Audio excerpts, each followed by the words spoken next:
الحبايب مساء الخير. ابن الاستاذ عبد العزيز مخيون خبط 3 بعربيته على طريق الزراعي بتاع اسكندريه، وفيهم واحد مات واثنين مصابين في المستشفى. هحكي لكم تفاصيل الموضوع، بس الاهم من كده هحكي لكم حاجتين مهمين قوي متعلقين بهذا الموضوع.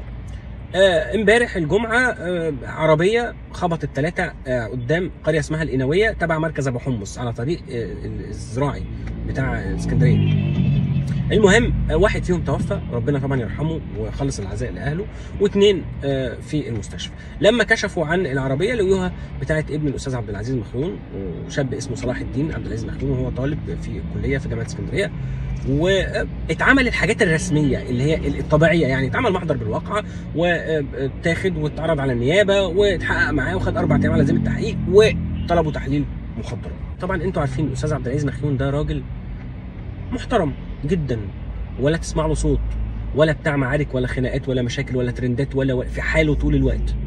مش انا اللي هقول كده يعني، وبيمثل تمثيل محترم جدا، وياخد عربيته ويروح يقعد في البحيره في قريته وخلاص. الا ان اول بس ما نزل الخبر امبارح على السوشيال ميديا، تعالوا شوفوا تعليقات الناس على الخبر. ايوه ما هو اكيد كان شارب ما اعرفش ايه، ايوه ما هتلاقيه كان بيتعاطى ما اعرفش ايه، ايوه ما هو ولاد الاغنياء كده هيطلع منها زي غيره لما طلع منها، ايوه ما هو العيال بتوع الولاد الفلاحين دول بيخبطوا الناس ومش في دماغهم، راكبين عربيات بيكسروا في الناس بيقطعوا. ايه ده؟ ايه ده؟ اهدوا. هو انتوا عرفتوا اصلا تفاصيل الواقعه ايه؟ لا. حاجه طلعت من النيابه قالت ان الولد دوت كان مثلا تحت تاثير كذا، لا. ان الشاب دوت مثلا كان طاير بسرعه جنونيه، لا. مثلا انا ما اعرفش، يعني انا بقول لكم يعني لا حد اثبت ولا، ما هو ممكن يكون مخطئ بس ممكن يكون مش مخطئ. في الاول وفي الاخر هو تسبب في موت واحد فلازم يحصل حكم، لكن في النهايه هل ممكن فعلا اللي بيبقى سايق عربيه ده ويخبط حد ممكن يكون مش غلطان؟ اه والله هحكي لكم. بس قبل ما احكي لكم الموقف اللي حصل قدام عيني، انا عايز بس الناس ما تصدرش احكام لمجرد بس ان ده ابن فنان مشهور او فنان مشهور.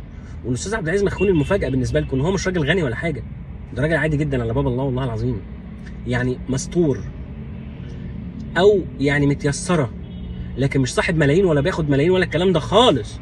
مستور، بيت حلو، حته عربيه، ويعني عايش حياه كريمه، لكن مش هو الغنى الفاحش والعيال. على فكره ابنه في جامعه عاديه جدا في اسكندريه، في كليه عاديه، كليه تجاره تقريبا، ولا في جامعه خاصه ولا جامعه امريكيه ولا الكلام خالص. فلا هو، وهو على فكره انا اثق في تربيه الاستاذ عبد العزيز مخيون، لان هو راجل يعني خلوق ومحترم جدا. الاهم بقى في الموضوع اللي انا هقوله لكم ده، وده حصل قدامي اقسم بالله. واقف انا على جنب طريق مستني ميكروباص، الكلام ده من حوالي مثلا 10 سنين. المهم واحد راح معدي مره واحده، او راح واقف في نص الطريق، اقسم بالله هذا حصل. وقف في نص وسط في قلب الطريق قدام عربيه ملاكي بينها وبينه تقريبا حوالي مثلا 2 متر، يعني هو اتفاجئ كده راحت مطيراه. والعربيه الملاكي ديت كانت ماشيه مثلا على سرعه 70 مثلا، يعني ما بتجريش الجري اللي عادي يعني. الراجل صاحب العربيه نزل طبعا مخضوض وما اعرفش ايه، قال له بص لنا، طبعا احنا جرينا، انا والله العظيم اتفاجئت بيه، انتوا زي ما انتوا شايفين انا ماشي بالراحه ما اعرفش ايه. المهم قلنا له بس طلبنا الاسعاف للراجل وما اعرفش ايه، وحاولنا ان احنا نفوقه نشوفه ميت ولا يعني حي، لقيناه على قيد الحياه، وفعلا الراجل فاق لما الاسعاف جه. اول حاجه الراجل قالها، الراجل متكسر طبعا، بيتكلم بصعوبه جدا، قال انا اللي غلطان، انا اللي عديت الطريق بسرعه وهو اتفاجئ بيا، فانا لو حصل لي حاجه ورحت المستشفى شهاده في رقبتكم كلكم ان الراجل ده مش غلطان، وانا مسامحه لان هو انا اللي غلطت. فطبعا يعني الحمد لله الاسعاف جه وما اعرفش ايه، والكلام ده اتكرر قدام الناس بتوع المسعفين يعني، فما فيش حد مننا راح معاه، فحتى يعني قلنا للمسعفين لو حصل حاجه لا قدر الله ليه هيشهدوا يعني. فانا عايز اقول لكم عادي ممكن ده يحصل، ممكن، فانتوا اهدوا وترووا، والله ليس دفاعا عن ابن عبد العزيز مخيون، ولكن كل الحكايه بس انا عايز بس اقول للناس قول رايك عادي جدا وعلق على اي شيء، ولكن عن علم. ادي فرصه ان انت تعرف، بس لما يعني مثلا في الموضوع ده النيابه تطلع وتقول ده الولد ده مخطئ وولد مستهتر وكان سايق بسرعه شديده وتحت تاثير، فهنقول ايه؟